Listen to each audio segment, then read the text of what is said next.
temas como documentação, vida na Espanha, imigração, para você brasileiro, você que pensa em viajar para cá. Assista esse vídeo até o final e ó, simbora então?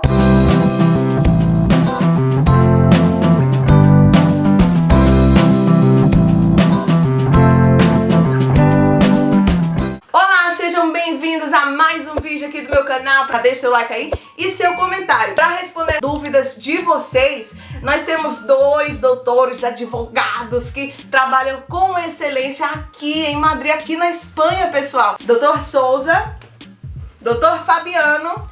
Se eu for pego pela polícia de imigração, vou ser deportado de imediato? E se for assim, eu posso recorrer ou eu posso reagir, tomar alguma atitude? Às vezes ele solta, ele faz uma entrevista rápida ali, ele solta. Outras vezes ele leva a pessoa na comissaria. Seria a delegacia. A delegacia. E a pessoa fica presa. Isso, a pessoa pode ficar 1 dia, 2 dias, máximo 3 dias, tá, pessoal? E depois eles podem dar uma carta de expulsão. A gente tem uma multa também. Exatamente. Uma multa de 500, 600 euros aí, básica, né? Isso. Ou seja, 3.000 e poucos reais. Então tem essas três possibilidades, né? Tem a primeira possibilidade. O policial para a pessoa, pede a documentação, ela não tem, e ele libera. Libera, isso. São alguns casos policiais Poucos, que são bonzinhos, né? Flexíveis. Fala, olha, você tá irregular. Cuidado, não sei o que. Da próxima vez a gente vai te deportar. Tem esse caso. Tem outro caso, é típico também, que o policial vem, anota os seus dados, tudo, não sei o que, e te emite uma multa. Também já vi esses casos. E tem o mais grave chega que é... na sua casa, tá? Exatamente. Porque, claro, a pessoa vai estar empadronada, então eles identificam a pessoa e emitem a multa. Empadronada aqui seria um registro de endereço, endereço do seu domicílio. Na prefeitura que chama adiuntamento. Sim. Então, esse é o outro caso. E o mais grave é o policial para a pessoa, não tem documento, ele detém a pessoa, leva para a delegacia, ela fica presa, porque é um delito, e aciona a carta de expulsão e a deportação. Tá? Pode recorrer? Sim, você pode acionar um advogado e o advogado tentar entrar com algum recurso para não produzir a deportação. Mas dependendo do caso, vai depender da sentença do juiz, analisar, né, a situação.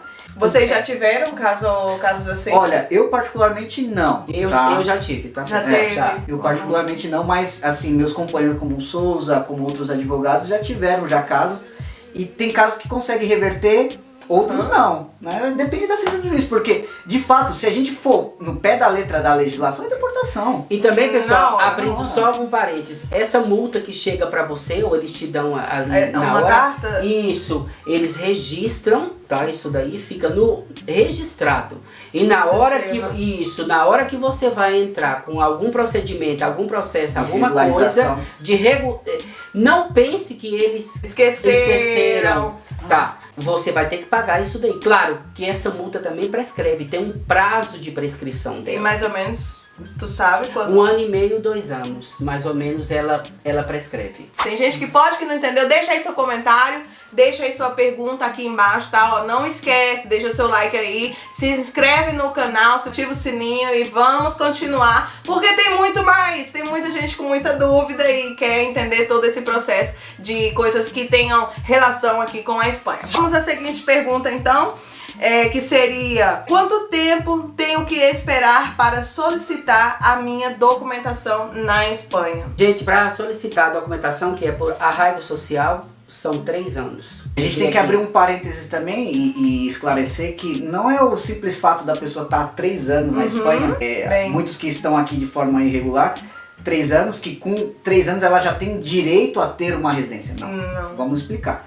A pessoa, ela pode solicitar através desse procedimento que o doutor Souza explicou, que é o arraigo social, mediante a uma oferta de trabalho, uma oferta de contrato de trabalho. Então, nós fazemos muito esse procedimento, porque é a via mais comum aqui na Espanha de regularização de imigrantes que estão irregular. Esse arraigo social é isso? É o contrato de trabalho? Como é que é? É uma oferta de trabalho, né? Então, por exemplo, em muitos casos, né, o mais comum é que a pessoa já trabalha de forma irregular, né? Por não ter documento, não pode ter contrato de trabalho. E, às vezes, conversando com o chefe, ou pessoas que trabalham cuidando de casa, cuidando de pessoas idosas, às vezes o chefe oferece, não, eu faço pra você, então já pode, você já tem os 3 anos aqui, a gente pode entrar com esse procedimento? Sim.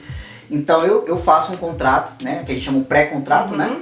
E mais outro, informe social, mais outros tipos de documentações. Provas que você estava aqui de envios de dinheiro. O empadronamento, por exemplo. Histórico de empadronamento, né? Dos últimos então, 3 anos. Existe uma série de documentações que nós damos assessoria para esse tema. Quem quiser pode entrar em contato conosco que a gente faz isso. O contato deles vai estar aqui, tá? Vai estar na descrição desse vídeo, nas minhas redes sociais. Você pode clicar aí nas redes sociais deles também, tá, pessoal? Mas principalmente aqui na descrição vai estar o número do telefone. Se vocês quiserem marcar uma consulta online, eu atendo também online, tá bem? Sim, olha aí, que bacana. Fazer um agendamento para uma consultoria, nós damos, tem a consultoria de 30 minutos, que é um valor, e a de 1 hora, que é outro valor. Olha aí, gente, Sim. mais fácil do que isso você não acha em lugar nenhum. Só aqui no meu canal. Exatamente. Com esses dois excelentes. Nós trabalhamos toda Espanha. Olha aí, viu? Espanha, então... E não só responder pessoas de aqui, né, que moram já aqui, estão vivendo essa situação, como também as pessoas que estão ali no Brasil, claro, tá? claro. Ó. Mas resumindo um pouco a história do arraigo social, então isso, a pessoa precisa ter uma oferta de trabalho. Não é só o simples fato dela estar na Espanha há 3 anos. Muita gente tem essa dúvida. Então só esclarecendo, existem outras opções? Sim, a gente pode ir comentando ao longo do vídeo. Ao longo do vídeo, ou em outros vídeos também. Né? Agora a dúvida minha. Eu tenho dúvida. Cabecinha também pensa. Esse arraigo social, eu posso iniciar o processo da entrada na documentação antes dos 3 anos ou não? Não. 3 anos completos. É só os 3 anos completos. Não tem outra... Porque isso é um motivo de denegação direta. Não, que porque há muitos mitos. E eu já ouvi muitas vezes, né, pessoas dizendo que com 2 anos e 6 meses eu já posso iniciar. Olha, aqui também tem a imagem do arraigo laboral, que o pessoal confunde com o arraigo social. Ah, sim. É uma nova lei que nasceu agora para pessoas que já tiveram legalidade na Espanha, que já trabalharam. Só completando a questão do arraigo laboral, que é outro tipo de arraigo, a questão assim, ele já existe, né? Mas o que aconteceu foi uma modificação, uma instrução que a gente chama, tá? Uma instrução que saiu, que abriu outras possibilidades para pessoas que em um passado tiveram nos últimos 2 anos, tá? Tiveram algum tipo de cotização, tá? Cotização seria pro pessoal seria o pagamento pro INSS, social, a Seguridade Social e os impostos. Mas assim, as pessoas confundem porque o prazo dele é reduzido, são 2 anos. Então as pessoas confundem. 2 anos de você morar na Espanha e você ter tá de trabalhado. forma continuada. Agora, o arraigo social, ele exige os 3 anos, eu não posso apresentar completo. Se eu apresento, por mais que demore, porque eu marco uma cita, ou eu apresento e a estrangeria demora, porque agora a gente está tendo muito problema de demora. Em Madrid. Em Madrid, principalmente, nos processos, estão demorando de resolver e tal. Eles vão olhar a data que a pessoa deu entrada e verificar se naquele momento, naquela data que ela deu entrada, ela tinha completo. Os 3 anos completos. Se não tem, é denegação direta. O que eu preciso para solicitar essa documentação?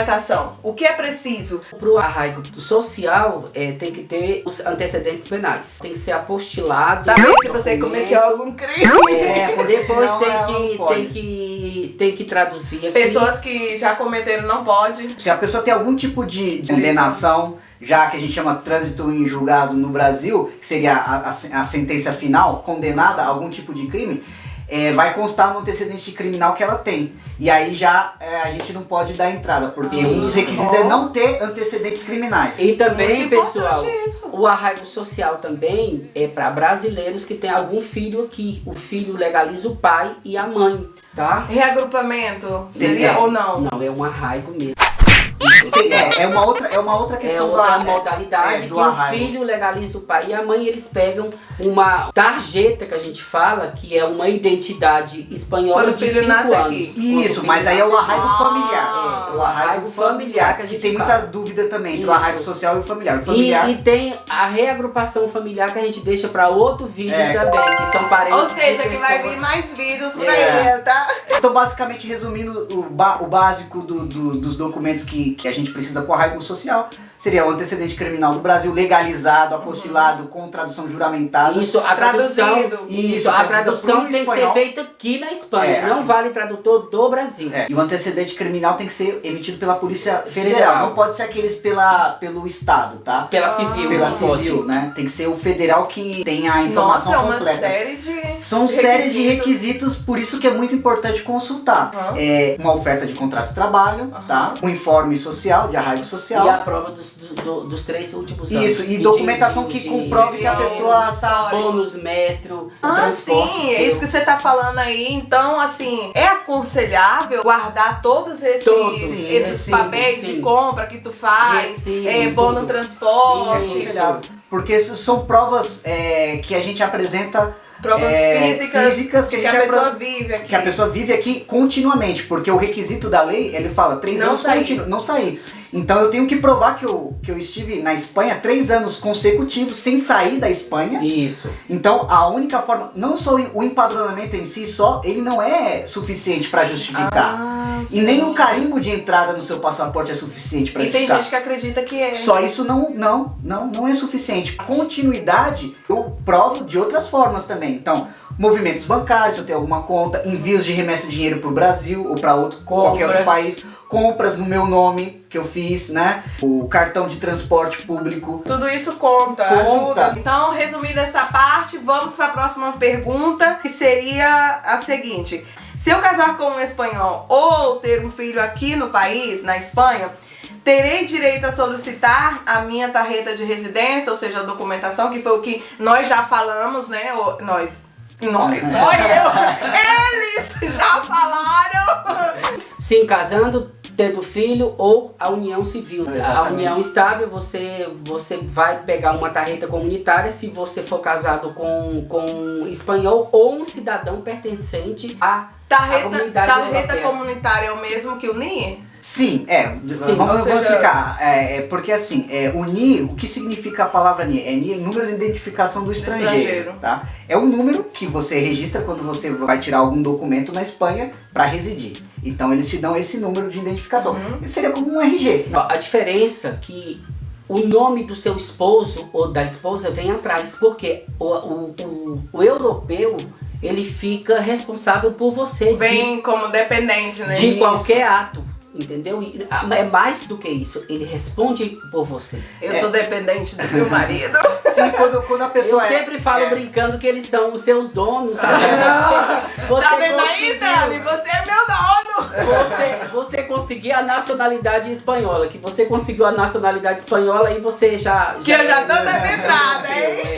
Sim. Qual é? Então isso é importante. O seu marido, né, seja espanhol ou outro da que ela tem Europa, condições. Tem condições econômicas, né, pra estar com você, você como dependente dessa pessoa. Então, claro, eu tô casado com um espanhol, uma espanhola, eu posso ter uma tarjeta, que a gente chama de tarjeta comunitária, que está dentro de outro tipo de normativa, que é a normativa da União Europeia, não a normativa nacional de estrangeria espanhola, tá? Essa tarjeta é como se fosse uma identidade, né? Pra nós seria identidade espanhola. Essa tarjeta, ela tem muitas vantagens, porque a pessoa automaticamente... Já abre muitas portas. Já ganha 5 anos de prazo, né? Ela tem uma duração de 5 anos, Você pode viver e trabalhar, tá? Viver e trabalhar de forma tranquila aqui na Espanha, e também as duas formas, ou como autônomo ou como um empregado sendo contratado por uma empresa. Ela te dá essas duas opções, né? Diferente do arraigo social, que eu saio vinculado a um contrato de trabalho, né? A verdade é que a entrevista com você está sendo pra mim, nossa, muito descontraída, muito prazerosa e muito útil, né? Sim, porque até eu sou cheia de dúvidas. E seguramente, como eu, tem muitas pessoas aí no Brasil, aqui na Espanha, enfim, qualquer parte do mundo, vendo esse vídeo, porque o vídeo chega em vários lugares, hein? Já digo pra vocês. Que bom. E essas pessoas têm essas dúvidas, e é muito bom estar esclarecendo essas dúvidas pra vocês. Eu espero que vocês estejam gostando. E se você ainda não deixou seu like aí, o que você tá esperando, meu amigo? Deixa o seu like aí pra ajudar o canal a seguir crescendo e o vídeo ser divulgado pra mais e mais pessoas, porque, e outra coisa, se você conhece alguém, né, que tem essas dúvidas, manda esse vídeo pra ele, tá bom? Vai ajudar muito ele. Vamos à próxima pergunta. Se meu filho nasce aqui, eu tenho que solicitar os documentos espanhóis primeiro ou os brasileiros? para que ele tenha a dupla nacionalidade. E daí, o que fazer? Então, isso acontece que todo dia é o que mais aparece no meu escritório, tá? Quando a criança nasce aqui, tem que primeiro registrar, a gente fala um pré-registro, mas antes disso tem que pegar um documento no consulado brasileiro aqui em Madrid, chamado Declaração de Não Nacional, que vem escrito que a criança não está inscrito como brasileiro ali. É o primeiro documento, Lohane. Ih, lascou, eu não fiz nada disso não, Souza. Eu já registrei meu filho aqui mesmo na Espanha, eu não fiz nada disso. O pai era espanhol. Mas ele, aí não tem necessidade. Aí não tem necessidade. Quando os dois pais são brasileiros... Agora, quando os dois pais são brasileiros... Pai e mãe, né? Porque a gente trabalha aqui para a comunidade brasileira, tem que começar pelo consulado brasileiro, tá? E depois vai no registro civil, porque muitas vezes o pessoal do registro civil aqui registra como filho de brasileiro nascido na Espanha. Então, a criança não tem a nacionalidade espanhola e não serve para legalizar os pais, tá? Então, você chegando ali, você apresentando aquela certidão de não nacional e toda documentação do hospital, você tem que falar o quê? Eu quero que registre o meu filho pela lei de simples presunção, ou seja, brasileiro nascido no solo espanhol é espanhol. Mas você tem que falar porque tem algum pessoal, tá, dos registros civil que não sabem, é porque não sabem mesmo, ou que fingem que não sabem. Sim. Você imprime isso pela internet, como eu já mandei vários clientes meus imprimir e levar para eles, tá, pessoal? Faz isso, eu quero que registre através disso.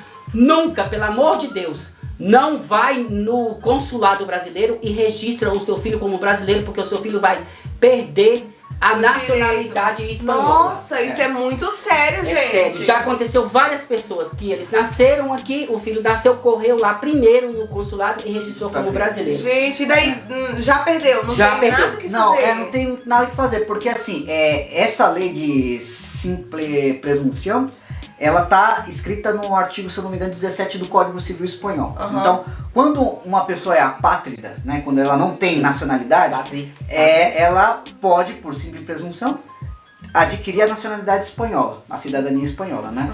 Mas eu preciso comprovar que essa pessoa não tem nenhum tipo de registro, nenhum tipo de nacionalidade. Então, quando a criança nasce aqui na Espanha, de filha de pai e mãe brasileiro, primeiro tem que fazer o que o Dr. Souza explicou, buscar no consulado brasileiro, pode ser o de Madrid ou o de Barcelona, né? Depende da região da Espanha que a pessoa esteja vivendo. Vivendo.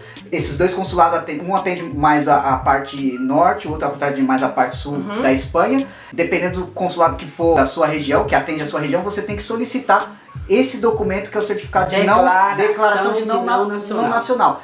Que é um documento que vai certificar que essa criança não está registrada como brasileiro. Então, por esse fato aí, a gente aciona o Código Civil, o artigo 17, para que o registro civil faça toda a inscrição de nascimento daquela criança como espanhol. Aí eu registrando a criança como espanhola, tirando o certificado de nascimento espanhol, a gente pode recorrer e entrar com o processo de arraigo familiar, através do filho, nascido espanhol, registrado como espanhol, e aí a gente consegue legalizar os pais que estavam até então de forma irregular. Então esse é o procedimento, então tem que entender bem. Isso não funciona para todos os países. O Brasil tem esse convênio na Constituição brasileira, nenhuma lei brasileira obriga que um filho de brasileiros nascido no exterior já adquira automaticamente a nacionalidade, a cidadania brasileira. O Brasil não tem isso, mas outros países sim. Muita gente pensa que se a criança for espanhola, ela não pode ser brasileira, que ela perde a nacionalidade brasileira. Muita gente já falou gente, isso. Fica com as duas, tá? E além de me falar isso, ainda falaram, vai fazer primeiro a do seu filho lá no consulado brasileiro, que não sei o quê. Muita gente me disse isso, Fernanda, quando teu filho nascer, não deixa ele perder a nacionalidade brasileira, não. Vai registrar ele primeiro. Não. A gente tem que fazer o contrário. Primeiro a gente declara como não nacional, registra como espanhol, e depois ele, por ser filho de pais brasileiros, a gente pode pedir para o consulado registrar a criança também com o passaporte brasileiro. Mas aí já é outro procedimento, né? Mas a gente não pode cometer esse erro, que é ir primeiro no consulado brasileiro e registrar como brasileiro. Aí você perde a possibilidade. Gente, não faça isso, por favor. Se informe direitinho, como você já está vendo aqui. Não vá direto, né, no consulado brasileiro registrar o teu filho. Pelo amor de Deus, não faça isso. Procure uma assistência, uma ajuda, como eles aqui, que tá aqui te dando, te esclarecendo, né, dando essas informações pra você. Agora, doutor Souza, doutor Fabiano, diz pra mim, no meu caso, que nem eu tenho filho, eu sou brasileira, mas o pai é espanhol. A criança já nasce automaticamente espanhola, porque um dos pais tem nacionalidade. Mas espanhola. E daí, eu posso depois dar minha nacionalidade pro meu filho? Tranquilamente. Depois que você registrar, tiver tudo, você vai lá no consulado brasileiro e registra ele como brasileiro. Então, pra você que tá passando pelo mesmo que eu, tem alguma dúvida, você já sabe, tranquilamente, o doutor Souza diz que tranquilamente você vai lá e registra, porque seu filho tem o direito. Tem o direito, sim. Que alívio! Você conhece algum familiar, algum parente, algum amigo, ou qualquer pessoa que você conhece que vai viajar, tá pretendendo emigrar e ele tem muita dúvida, ou ele já tá a ponto de viajar e não sabe como... Manda esse vídeo pra ele. A gente atende online também, você pode marcar uma consulta online conosco, né? Que a gente As informações aqui, né, vai estar aí na descrição pra vocês, tá? E o Instagram deles também, pra poder entrar em contato, tá bom? Então, ó, pessoal, muito obrigada pra você que ficou até o final desse vídeo. Eu agradeço muito a você, tá? Se não é inscrito, se inscreve, ativa o sininho pra você receber todas as novidades aqui do meu canal, tanto em questões de informações aqui da vida, do cotidiano aqui na Espanha, quanto também no quadro Simbora Conhecer, onde eu te levo a conhecer vários lugares bacanas aqui da Espanha principalmente, mas também da Europa, por onde eu vou passando, tá bom? Não esquece de deixar aí o seu comentário de onde você tá nos vendo, suas dúvidas em questões, enfim. Foi um prazer estar aqui com vocês, foi um prazer estar aqui contigo, doutor Souza,